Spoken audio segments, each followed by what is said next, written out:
We are delighted to have on this month's edition of Buck and Bull Moments the great businessman, breeder, and stock contractor Tom Teague, who's here to chat with us about his stellar career. Good afternoon, Tom, and thanks for joining us. Good afternoon, sir. Tom, I don't want to make this sound like a this is your life kind of deal, but if we can, let's go back to the start. You were born in Burlington, North Carolina. I guess your dad was a farmer. Can you just tell us a little about the early life? Yes, sir. Well, I grew up actually as in a small town right outside of Burlington. Burlington was the largest town, city around us, you might say. But I grew up on a farm, and I was the son of a tenant farmer, and we raised tobacco, and we had a dairy herd. And that's the way that I grew up in that environment. And when, a lot of people talk about people that really succeed in business, and some people say that, you pick up your business experience when you're in school. At what age did you realize that you had a mind for business? Well, I still don't know if I've got a mind for business at some of the deals I do sometime, but as a young man, growing up working on the farm, I guess I kind of look back and I say that I was very lucky to have grown up on a farm because I didn't know anything but work. And, you get up early in the morning to milk the cows, and then you normally go to bed late of the night. So a full day with me was always a 10 to 11-hour day, and then you had to study of the night and all that sort of thing. But working when I finally got a job, it was like almost a holiday because I'd been so accustomed to working all the time. So I think I was very lucky to have grown up in that environment. And from that environment, you went to school, and then I guess you spent a little time in college before you started your business career? Yes, sir.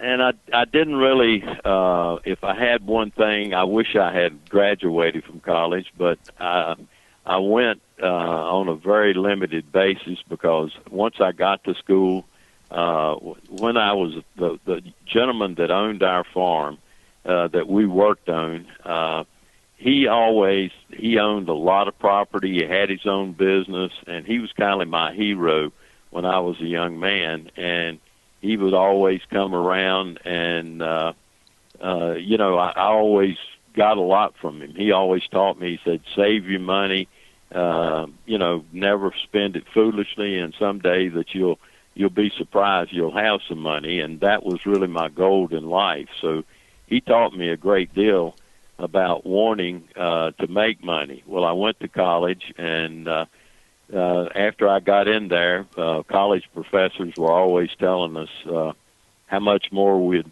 make by getting a college education and this, that, and the other. And, after a while, I kind of looked at my professors, different ones that I had and everything, and I thought to myself, if they're a role model, that's not what I want to be. So I dropped out of college and started selling yellow pages with a telephone company, which was Southern Bell Telephone, which was owned by AT&T. And I became the number one salesman with them while I was selling then. So I thought I'd really hit a gold mine then because all of a sudden, I was calling on business, every kind you can think of. And it really gave me a lot of good experience, and I did real well. I was making quite a bit of money for myself at that time, and I was riding around in an air-conditioned car with, it was just like being on vacation almost, as I said a little earlier. In terms of sales, Tom, did that just come naturally to you, like when you went out and started on the Yellow Page deal? Well, no, the first book that I was on, believe it or not, they would send a group of us to a town or a city, and the first book I was on was a small town and a place called Goldsboro, North Carolina. And believe it or not, I was so scared. I was the youngest guy they'd ever hired, and I was the bottom man on the book on the first one. And so my supervisor got with me one day, and he said, you know, you got to relax. He said, I saw you the other night talking to a group of girls. If you could talk to a customer like you were those girls, you could be a darn good salesman.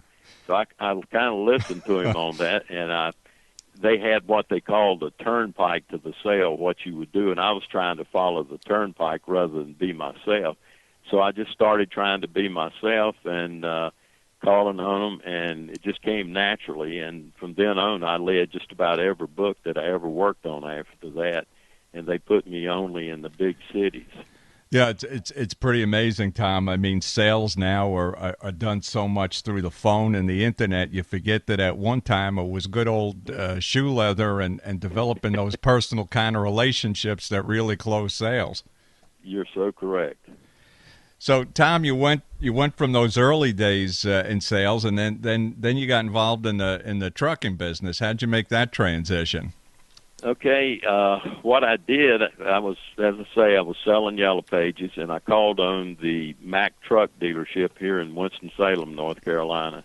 And at that time, they were the largest Mack truck dealership in the world. For 13 years, they had been the largest one.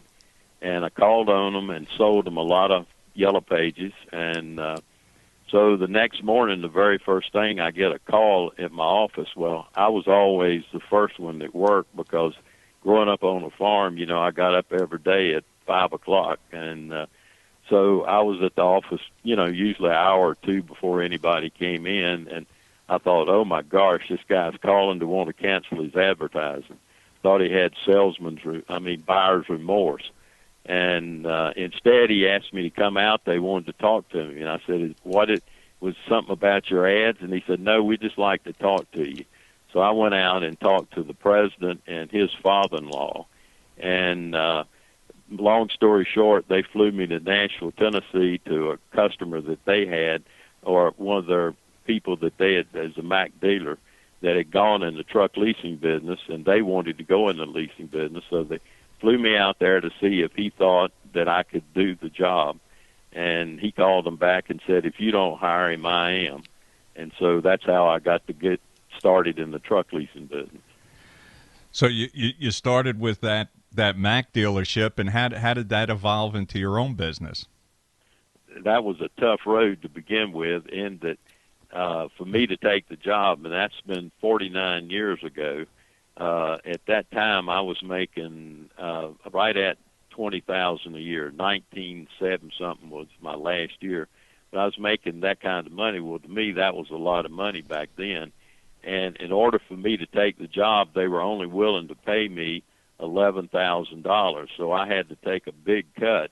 But I thought I saw what would really be a great opportunity, and I took the chance. And then from there, it came natural, because selling Yellow Pages, I didn't have a product that I could give them. But now, leasing trucks, I had a truck that I could give them. And it just came really natural, and it's the easiest thing I've ever done. And so that's the way our company started growing. And the old gentleman that owned it at that time, he made me a vice president and sold me some stock in the company. And, of course, I was a minority. The family owned all of it, with the exception of me, and I was a very small minority stockholder in it. And that's the way I got into the leasing business. Yeah, it's interesting, Tom. You're talking about some of the people that you cross paths with in your life. Of course, the gentleman you were talking about that owned the property for the tenant farm you were brought up on, and talking about some of your college days and some of the people that had made an impression on you. I can't imagine what it was like the first time you had the opportunity to meet somebody like Ken Langone, and what kind of impression that must have left on you. How did that whole partnership develop? It was really unreal. I mean, you know, I never dreamed at the time what was happening. They were Ken got the venture capital for a company to get started in Greensboro, North Carolina, and the name of the company was Unify. And So he got the venture capital for it. Ken had an investment banking firm in New York. Well, I was getting ready to sign a deal with these guys, and Ken told them, said, hold on, I think we need to really check them out to make sure that they've got enough money. Well, money was no question because the people behind me had lots of money. And Ken told the president, said, I'd like to fly down and meet this young man. And I don't know what conversations they had, but Ken flew in from New York. We met in Greensboro, and the president of Unify was with me, and we met Ken. And Ken first got in the car, and first thing he started doing is firing questions at me. What would you do tomorrow if you were broke? You know, he's Italian and from New York City, and I'm a redneck from North Carolina, and he was firing questions at me like you couldn't believe. What would you do if you were broke? How many calls do you make a day? How many days a week do you work? How many hours a day? And the list goes on and on. And in about, believe it or not, in 30 minutes, he said, you've got the deal. We're going to do business with you, but I want to buy your company. And I go, oh, my Lord. And so then I said, well, you know, I don't know if they have any desire to sell it. And to make a long story short, Ken had a public held company that he had control of in Garland, Texas. And the name of the company was American Arts and Crafts.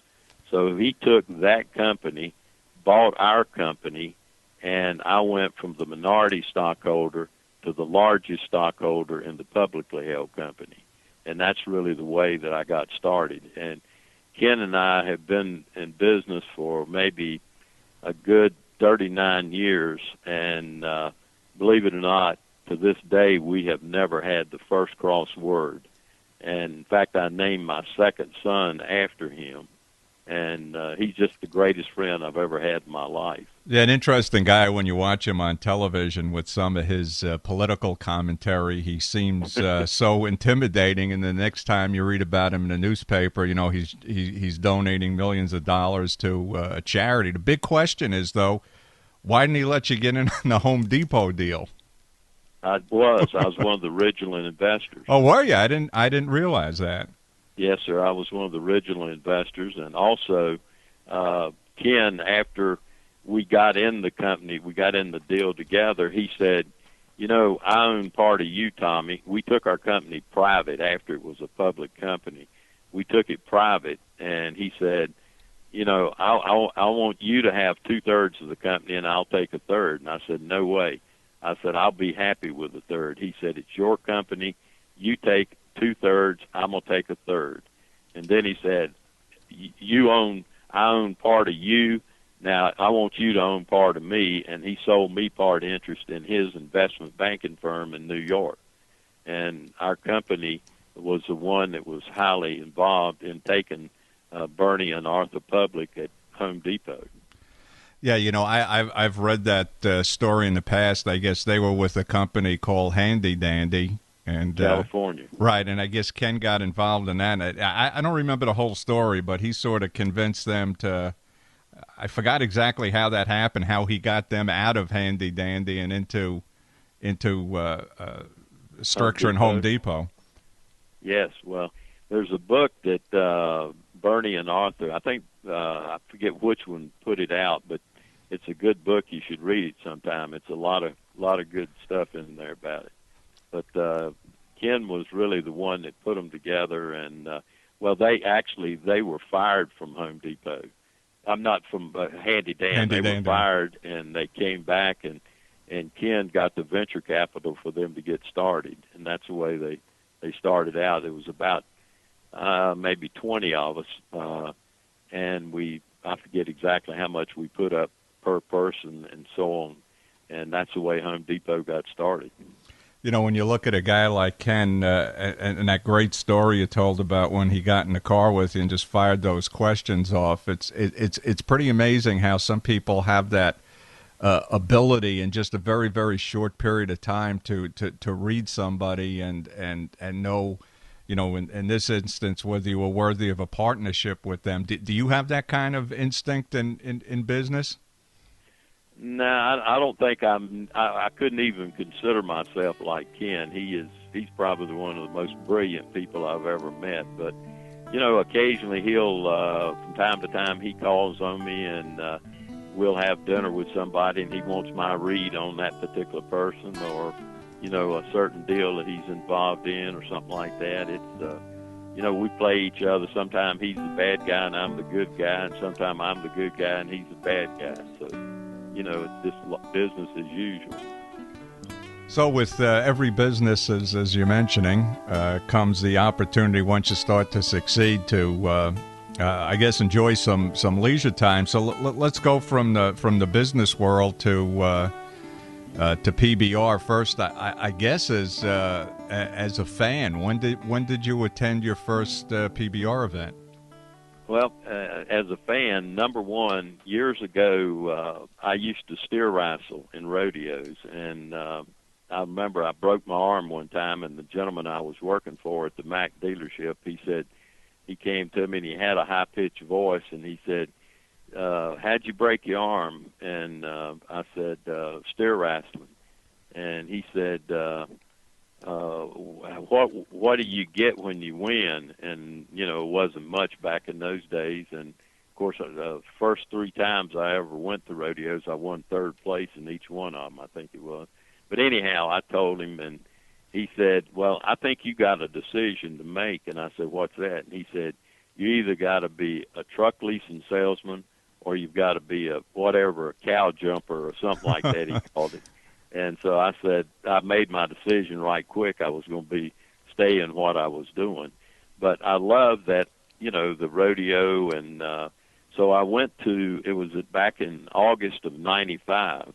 The PBR had an event in Charlotte. And so I carried 2 of my sons to the bull riding that night, and I'd never been to it, to one an event where there was nothing but bull riding. And when I walked in, I mean, it hooked me right then. The first thing I did, I said, this thing is great. And, you know, living here in North Carolina, Richard Childress, who's in the racing business, and Dale Earnhardt, who drove for him back in those days, they were good friends of mine. We hunted together and everything. And so I went into the place, and saw the fans and everything. I said, you know, this could be another small NASCAR. So I got down out of the stands and went down and asked, I saw one of the cowboys, and I said, I need to meet the guy that's running this thing. And they brought Randy Bernard up to me and introduced me to Randy. And that was the first time I ever met Randy. And I just said, Randy, I said, you know, tell me about this deal. And he started talking. And to make a long story short, it kind of went on. I told Randy, I said, you know, I'm really interested in this thing. And if you ever see a way that I could get involved somehow or another, give me a call. And so he called me for the finals, and I didn't go, but he said, you know, I got some tickets if you'd like to come to the finals. And I said, no, I can't this year, but call me next year and I will. And they came back to Charlotte. I went back to the event and had my kids' pictures made with all the bull riders. Tuff Edelman was riding then, and Ty and all that group. So, you know, it was really exciting for them and me. And so then a little bit later on, in about, I don't know exactly after that, but Randy calls me and he says, Tom, he said, you said you want to get involved in bull riding. He said, are you still interested? And I go, yes, sir, I sure am. And he said, well, I've got a deal for you. And I said, what's that? And he said, you can buy half of the television rights, and you can also become a shareholder just like the original Cowboy. And I said, oh, is that right? I said, well, that's the good news. Or what's the bad news? And he said, the bad news is I can't give you a lot of paperwork to back all that up. And the bad news is I got to have all the money wired to my bank Monday before 1 o'clock. And this was like a Friday afternoon. And I go, you got to be kidding me. And I said, I thought to myself, if I tell my partner that I did something this stupid, he'd think I've lost my mind. But to make a long story short, I had the money in there before 1 o'clock on Monday, and that's the way that that I really got involved with the PBR. Well, when you went to that first event back in '95, and you went down on the dirt to try to find somebody to talk to, did Randy have any idea who you were, or if you were the real deal, or how did that all evolve, where it developed into just like a quick friendship and eventually getting involved in the PBR? I mean, it's just, I really don't know. I do know he couldn't have known who I was or anything, really. I just, I introduced myself and my children to him at that time, and we, chatted. But the next year, he offered me to go to the finals, and then right after that, I didn't go that year, but the following year, I think I did go to the finals, and I think they had an auction. It was either that year or the following year, and they were raising money for Jerome Davis. Jerome had been injured, and I'll never forget, I went out there and I said, I wanted to help Jerome out because he's from here in Winston-Salem, and I didn't really know him much at that time. And so I went out, and they had a barrel of Jack Daniel's whiskey to auction off, and I said, Randy, what's that barrel of whiskey worth? And he said, $8,500. Well, I thought, most auctions, they always sell something a lot more than what they say it's worth, or this, that, and the other. So I thought, to get the thing started, I'll just put a bid in. And so I said $7,500.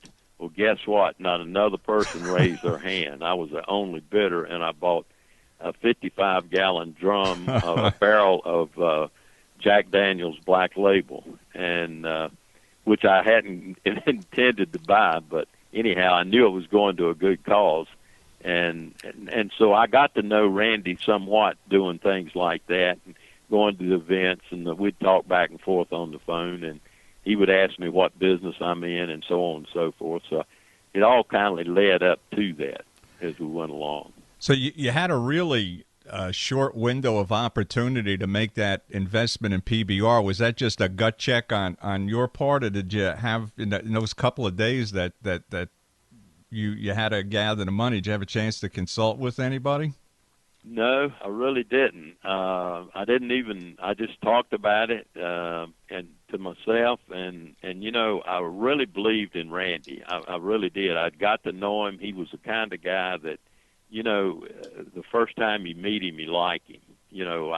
I never saw Randy ever have any enemies, and he seemed to just like the minute and he followed up. He'd call me and invite me to come to the event, and after I came and bought some stuff for Jerome's deal, we became closer, and he'd call, and I'd call back and forth and everything and find out how the PBR was doing, and he kept me posted on that and telling me all the good things about what was happening with it. And I said, well, if you ever get to that point that, I'd put some money in it. I really would. And finally it came. Yeah, it's interesting. You talk about Ken Langone, and you talk about Randy, and and yourself for that matter. And in my dealings with Randy Bernard, you run into certain people that they're just, you don't have to say that much. They're very quick studies to very quickly understand who you are and what you're all about, and you could see that twinkle in their eye, and they where they immediately say, "Gee, this kind of guy I'd like to partner with." And I think Randy's one of those kind of guys too. He really is. I'd say next to Ken Langone, he's the best friend that I have. Yeah, and just as an aside, I mean, Randy really rolled the dice on his American rodeo. What did you think of that whole concept of the American and how that worked out for Randy and RFD? I thought it was probably one of the biggest things that I've ever seen happen in the rodeo sports. I mean, to pull it off at Texas Stadium, Jerry Jones's place. I mean, my Lord, that was fantastic. And I think the way that they went about it, he just it was his idea. He put it together, and nobody can take credit for it except him.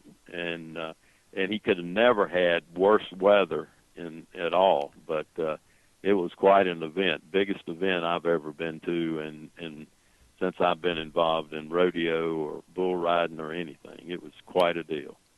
So, Tom, you ended up in the PBR on the business end there, and then eventually you expanded your horizons into breeding and stock contracting. How did that come all about?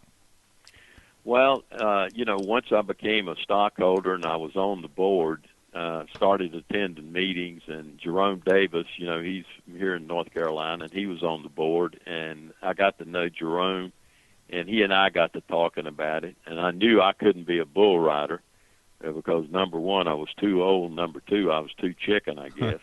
And but there was two components to bull riding. One is the bull, and the other one is the rider. So, I said, what the heck, if I'm going to these events, I want to have something involved. And so I decided I talked to Jerome, and so we bought, he went with me to a sale, and I think the first sale we ever went to, he and I, was to Dillon Page's, and bought a cow and a calf, and Jerome was the one that told me what to buy and this, that, and the other, and then we bought a couple other bulls, and as time went on, I started, I got to know the cowboys good, like Ty and Cody and Adriana and Aaron Seamus, Ross Coleman, the whole group, Justin, all of them. And, I just started asking them, what is the best bull? And I'll never forget, I never bought either one of them, but I wanted to buy half interest in either Little Yellow Jacket or either Mudslinger. And I would, you talk to one guy like Jim Sharp, Jim, who do you think is the best bull in the world? And he might say Little Yellow Jacket. Well, I'd talk to Adriana, and he might say Mudslinger, Mossy Oak Mudslinger. And so finally, the biggest bull that I ever bought was Dillon, and his son sold me half interest in Mossy Oak Mudslinger. And I was tickled to death to do that. And then Joe Berger and his family sold me half interest in Little Yellow Jacket. So both of them were fantastic bulls, and I really think that Mudslinger would have been world champion more than he was had he not been competing against Little Yellow Jacket every year. Yeah, absolutely. And, with Little Yellow Jacket as well as Mossy Oak Mudslinger, both of them have really turned out to be productive sires also. So yes, sir.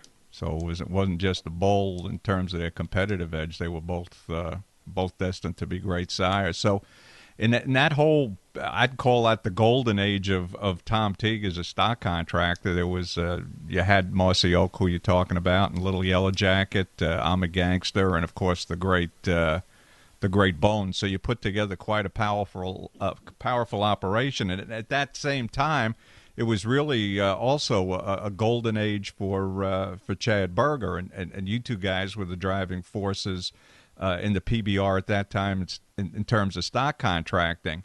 And anybody that was a PBR fan at that time really saw that great television rivalry between you and Chad. So, I'll ask you officially right now, was that real? Was that somewhat contrived for a TV audience, or just you and Chad being real competitive? But I got to give Randy the credit for it, and it cost me money. Let's put it that way. So what's the old saying? He who giveth taketh away. So, what money Randy made me, some of it he took back too. So, but, it was, I tried to get, and I won't call any names, but I tried my best to get one of the Brazilian riders to pick Bones, because I knew that he had a chance to stay on him a good while, and they could really see him buck.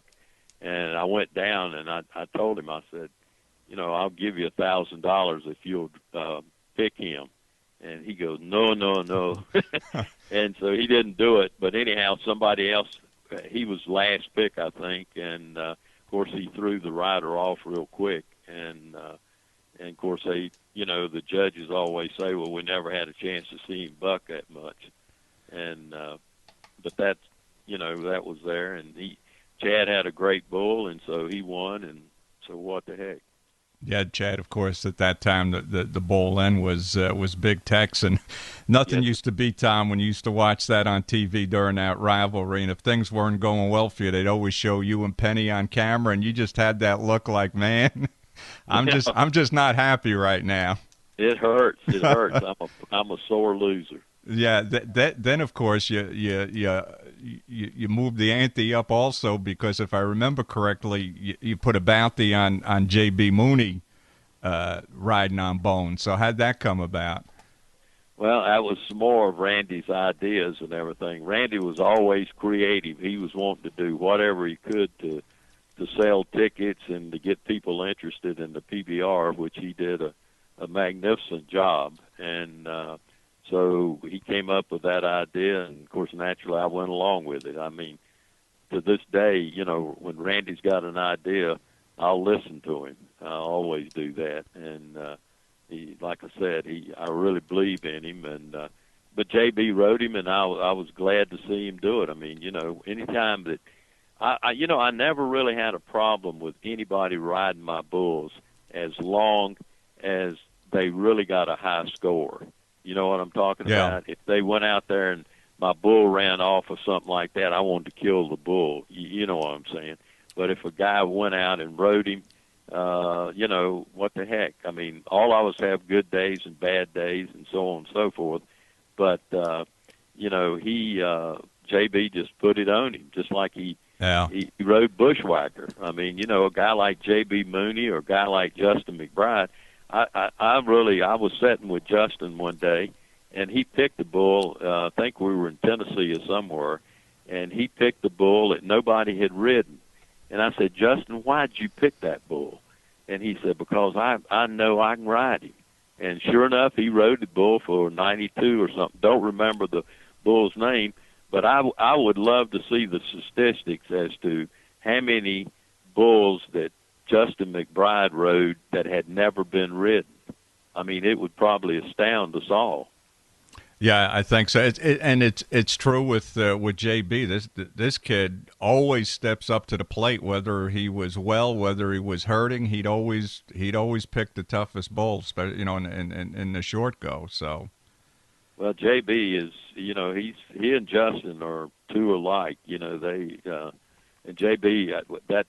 I don't think anything could have thrown him off at the finals the year that he won it. No, absolutely.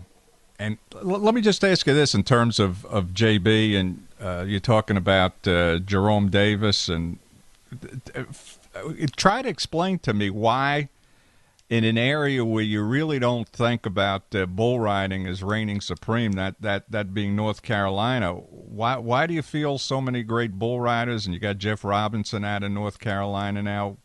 Why North Carolina? That's a good question, and I've had a lot of people to ask that, and I really, if I had to say the one spark that probably has done more for bull riding in this state or in the South has been Jerome Davis. I mean, he's a legend in my book. I mean, he's just a fantastic guy, and he lets those young kids come over there, and he works with them and tells them what to do, and they listen to him. And him and his wife, they're just so good to everybody. And I know Jerome had more to do with me probably getting into the buck and bull industry than anybody.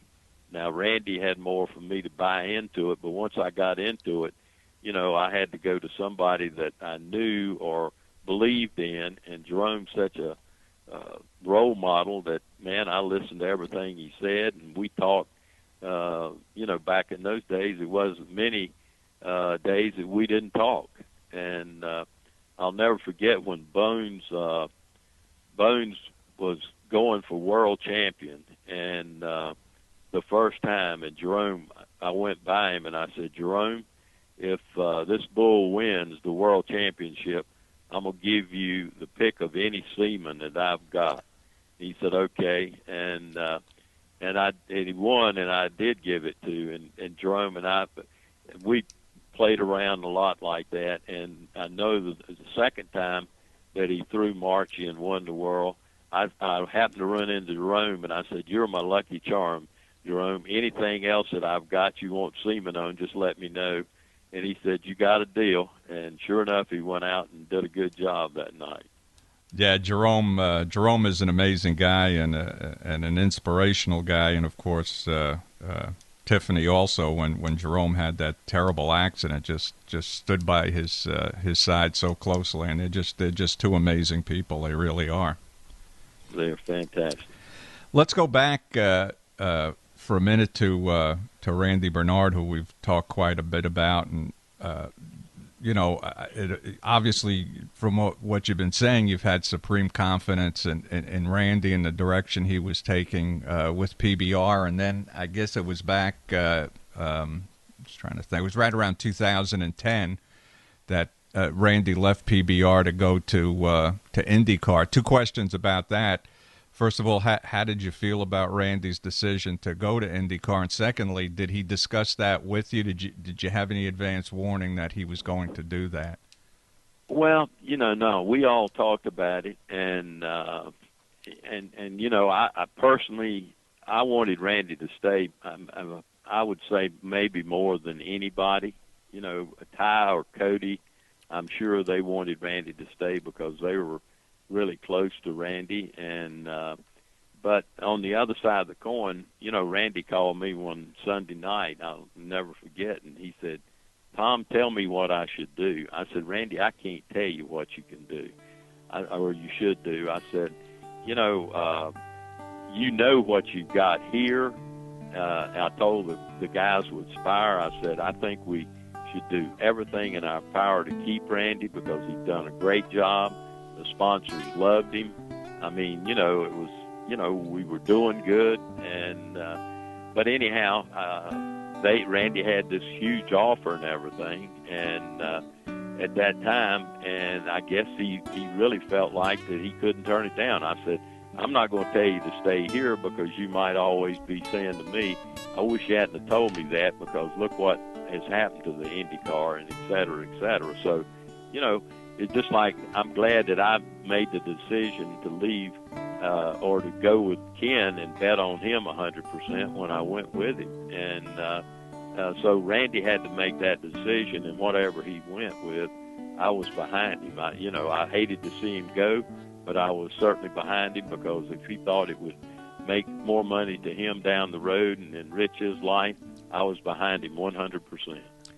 So we're talking about the time now also with the transition of the PBR to Spire Capital, and I just got the sense after Randy had left that perhaps the powers that be decided maybe it was time to take PBR in a different type of direction in terms of maybe becoming more of a mainstream sport to the average sports fan. So, you went out of the industry to really find a new CEO, and you found that in Jeffrey Pollack, but that just didn't appear to work out that well, Tom. Well, you're so right. Spire found the guy.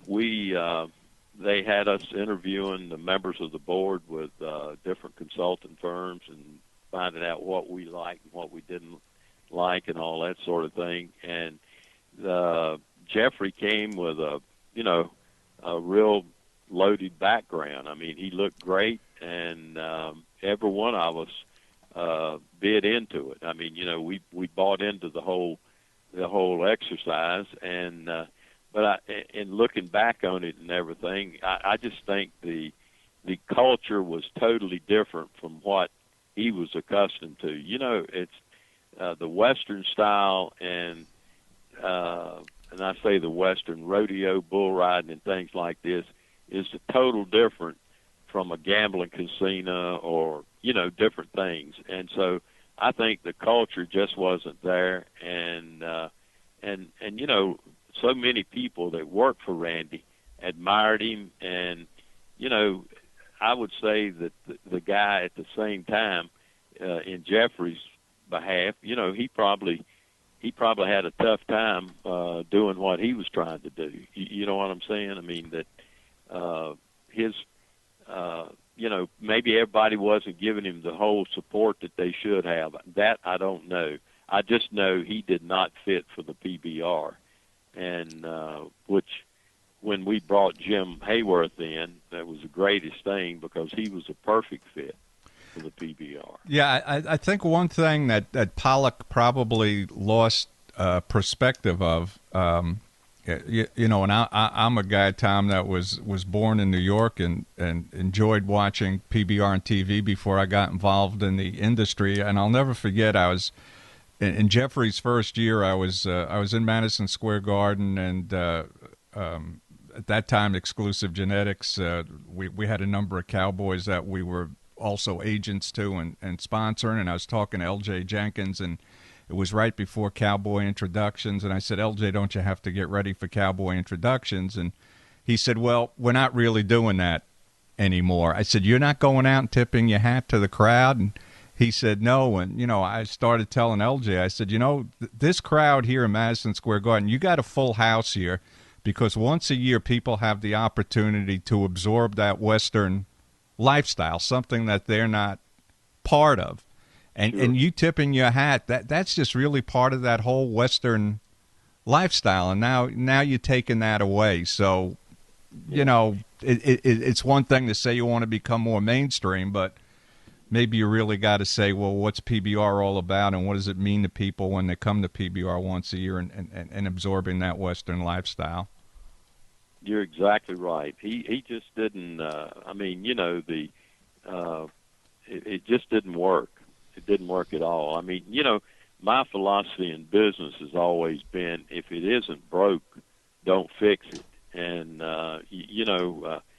if you come in and you take look for the weak spots and do something about it, but don't try to change everything.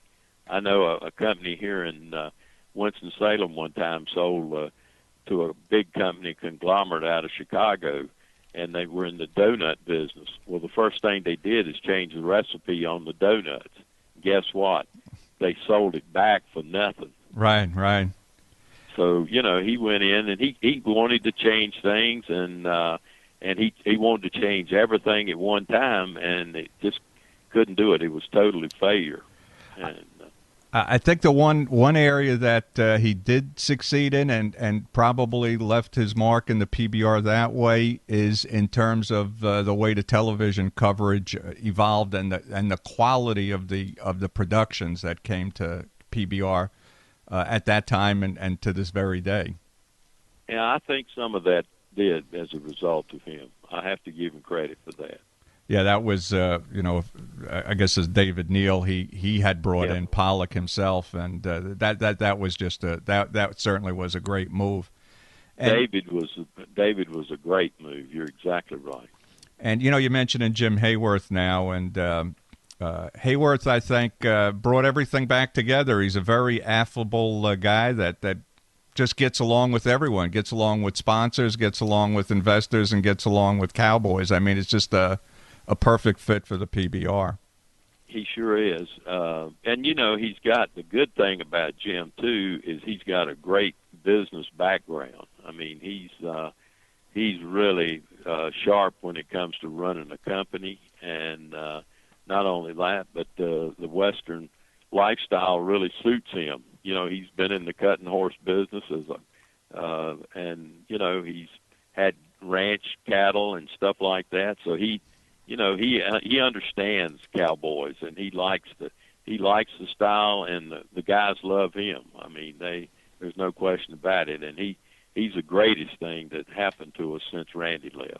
No question. Yeah. Let me ask you this, Tom. Obviously, we have the PBR. We also have the CBR that, Tough left PBR and really was a driving force in the whole CBR program. And, we have some pretty high quality bull riding, obviously, in the PRCA. Why do you feel that there's these silos that have been drawn between different associations. Why you don't see a lot more cooperation? And one of the reasons I'm bringing this up, and it goes back to Randy Bernard also, Randy, of course, maintaining that great relationship with the PBR and with Jim Hayworth, and how important that was to the success of the American. Do you feel that there's more need for partnership and more need to cross the lines and everybody to become pals here? Yes, I do. I certainly think there is certainly room for that sort of thing. There's probably a lot of bad blood between the PBR and some of the others, but I think what Randy did this past year with American Cowboy, I mean, that in itself shows what you're just talking about, that we should work together. I mean, look at the success that was. RFD, Patrick told me at RFD-TV that was one of the greatest things that they had ever done. And it's really helped them in many, many ways. And, Randy came up with all these different ideas, and he brought, we had bull riders from the PRCA. We had, everybody was there, the PBR, and we were all represented. So, it's just like, and I would be, I don't think that there's any bull riding group that competes with the PBR when it really comes down to the kind of bulls that they have and the requirements that they have and the things that they do. And of course, I'm prejudiced. I'm still right. a sizable stockholder, and I'm on the board, and I really believe in the PBR, and I believe in the people that run it. But on the other side of the coin, you can always work together, and to make the sport better. Yeah, it's pretty amazing the way, and I don't know the whole story how Patrick bought into the American with Randy, because just in my knowledge of Patrick and the few times I've spoken to him, I mean, he's got his battle plan pretty well set, and he brought Randy in, and Randy really overturned the apple cart. I'm sure there's plenty of times Patrick was pulling the hair out of his head. Yeah, I'm sure they are two different individuals, but they, as a team, they work really good together. In fact, I just went on the board of RFD-TV. Yeah, I think RFD just has tremendous potential, and with Patrick's steadiness and Randy's forward thinking, I think there's really great things ahead for that network. Sure. Tom, you're talking about now getting on the board of RFD, and obviously you're still actively involved on the board of PBR. But one thing is changing in your dynamics within the business, and that's the fact that you began in the spring a dispersal of your cattle. You had a sale in the spring, and you're going to have a female sale come September. What brought that to your mind that it was time to get out of that end of the business? Well, it's something that was a tough decision for me to make, really, because I had so many friends that's involved, that stock contractors, Jerry Nelson, Dylan Page, the list goes on and on. Donnie Kish, Jerome Davis, and Boyce Knox, who looked after my bulls, and now Marty Faust, who has really done a magnificent. He took us from one level from where I was to a different level, and him and his wife Michelle, they just done a fantastic job. And but all of a sudden, our company, not all of a sudden, but we've been gradually growing faster and faster each year. It's kind of like a snowball. Once it gets a certain size, it keeps getting bigger and bigger. Well, that's what happened to us, and in the leasing company, we have become the third largest leasing company in the country. And so all of a sudden, I brought two of my sons in to work in the company, and we're continuing to grow. And all of a sudden, it just dawned on me, hey, you don't have time for these bulls, because I've been doing business with Marty for over 3 years, and I'd never been to his place till we had our sale down in Texas this past summer. And so the point is, I just didn't have time. I would make a ton of PBR events, but now I just don't have the time to do it. I mean, I'm pulled in a lot of different directions. We're into 7 different states right now, and don't get me wrong, it was something really, really hard to do. But if I can't really be in the big fight with the best animals, then I'm not going to play. But Marty had me to the point that I really think that we could have really done something in the next year or so with the cows. I mean, we at one time I had probably 700 or 800 head of mother cows, and I had them at my ranches all over the place in Iowa, Texas, North Carolina, and then we've cut them down, and now everything that we have left is, it's got proven genetics in it. It's nothing that every bull that I've spent I don't even want to know how much I've spent on buying bulls and cows and everything, but I've done everything, and Marty he's really took me to a different level in the breeding aspect. And I think we were right getting ready to do something big, but I just said, Marty, I don't have the time and I don't have the effort right now. And so that's why that I decided to go ahead and do nothing but just go ahead and disperse them. Yeah, Marty, and Michelle, and certainly their son Chase. They're just wonderful people. And we just did a piece on Marty. He opened this bull pool out by the yes, sir. ranch there, and he's swimming bulls, and that looks like it's taken off for Marty. So the sale that's coming up in September again, this is an all-female sale, and it's cows, and a lot of those cows have calves at their side. And I know Marty, barfproductions.com has the catalog currently up online, and I guess that's going to be the end. That's the full dispersal for you between those two sales. Well, no, I've got another. We're not going to be able to sell them all in this one because we got some heifers that will, we'll sell in probably the spring of the year. Some heifers and younger bull calves, but we most of our mature cows will be sold in this sale, and we really got some darn good ones. We got a Gangster's mother that we'll be selling her. We've got some full siblings to Gangster. We've got a sister to Bones. We've really got some good stuff in there. I'm really excited about it. And the thing about it, I've gone to a zillion sales, but I'm selling the heart, everything that I've got, and I'm not keeping nothing back. I'm not just putting out something that I it's not one of my very, very best. I'm selling my very, very best. And we got Deja Blue, different things out of Deja Blue, Mudslinger, just a ton of bulls that we've got. And I think it'll, some people, it's going to give them a chance to really get some great genetics, or at least I think so. Yeah, absolutely. That sale's on September 9th in Fort Worth, and I know Billy Janes is going to be there selling some certifications. I say Billy. Billy's done a whole lot for the buck and bull industry, as far as I'm concerned. I know he never ceases to amaze me. I met him one time the first time I met him was at Dillon's sale, and I met him and his father, I think it was at that time.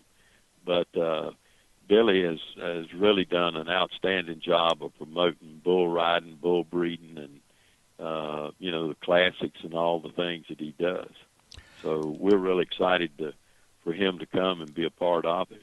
Yeah, I mean it's it's pretty amazing what Billy did in the buck and bull industry, and really give bulls the opportunity to make large sums of money through the $1 Million Buck and Bull Championship and other events he runs. And when you really look at it, Tom, if you would have went to a sale like this 10 years ago, and you bought really good genetics, I mean, your best hope would have been to compete in some futurities and just make a couple of $1,000s. So the whole complexion of that end of the industry has really changed since Billy developed the $1 Million Buck and Bull Championship in terms of the payouts that bulls can achieve nowadays. Well, and I think Billy was a game changer to a certain degree, because everybody now is, or a lot of people are looking at, if I could have got the real good genetics to begin with, that had been proven and everything, that had been bucked as babies and everything like that, I think I could have been further down the line and probably had a lot more cash on my hip than what I do, because, it takes a lot of money keeping those babies. And sometimes you get the best ones and you think they're the best and they don't turn out that way. But a lot of people are really going for futurities, and in Billy's program over there's a chance to make a whole lot of money. And I think that's really given the bull business a really big jump start. I really think that. Yeah, in terms of cash on the hip, obviously the money to make, and a lot of fans don't realize it, the highest earning potential for bucking bulls really is as you're starting to see more and more events now in the yearling year, and as 2-year-olds, and then derbies at 3 and classics at 4. Tom, just, I think a lot of fans are really amazed when they look at the PBR and, say, gee, I'd love to own a PBR bull and be a stock contractor. I mean, that is not an easy business in terms of it being a big moneymaker.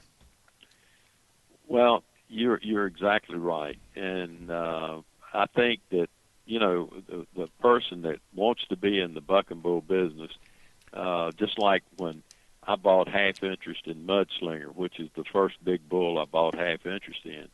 I had no worries whatsoever. You see my name on TV, so that made me feel good, and this, that, and the other. Dylan looked after the bull.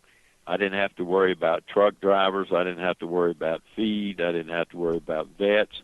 I didn't have to worry about anything but sharing the winnings and whatever like that. And I think Billy's got a program that people can do that in, and I think it's, for somebody that likes to get out and play, and it's not like buying a racehorse or something, but yet you can go see him perform and still not have all that money in him.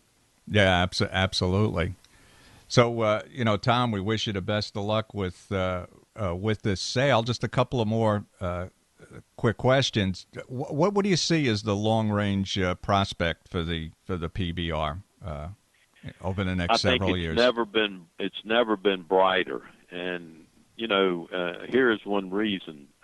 We just signed a new contract with CBS and CBS Sports, and that's got to tell you something right there. Is that just about everywhere we're going, we're not only setting a record in attendance, but we're always also setting the records in profitability. So things are really working for us. I mean, we're able to pay the Cowboys more money today than we've ever been able to pay them. And it's just going to do nothing. The better when we get on a big network like CBS Sports, just the exposure that we get and everything, it's going faster and faster. And I think it's just it's just going to do nothing but get better. And with Jim and his team, they're unstoppable right now. Yeah, I don't disagree about that. And I also see that great future ahead for the PBR. And Tom, in terms of your future, what's the next? Well, you've done it all and achieved it all. Any other big ventures for you though coming down the line? Well, the big venture for me is I want to see the PBR do well. That's the real big thing. There's two big things that I've really liked and my love is the the company that I'm in right now, Salem Leasing, and the PBR. Those are the two big deals for me.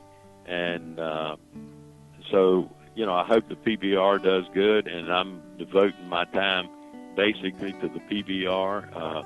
I'm on the board of RFD-TV, and, you know, if I can lend a hand there in any way, I certainly want to do it. It's a great network. I really enjoy it, and our company. And so that's what I'm doing. I'm not retiring by a long shot, and who knows, one of these days I may decide I want to come back at the Buck and Bull business. Well, one of these days you might want to come back and buy the Yellow Pages.